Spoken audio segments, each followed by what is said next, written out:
Wala kang pipasok si Kael? Ha? Mayroon na. Kaya? Ha? Nandun pa rin, tambay. Oo. Ni. Sa ano? Bukas. Pagkuha niya sa Sahod. sahod niya 500. 500?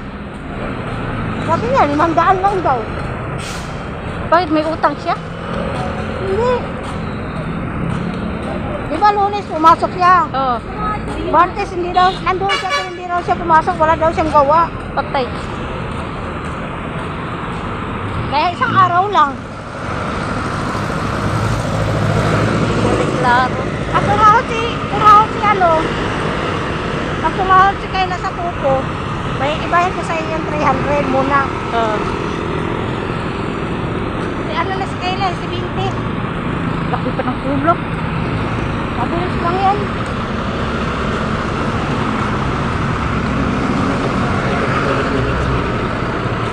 Kasi wala ka nang panghulog sa bumbay. Wala ka nang panghulog.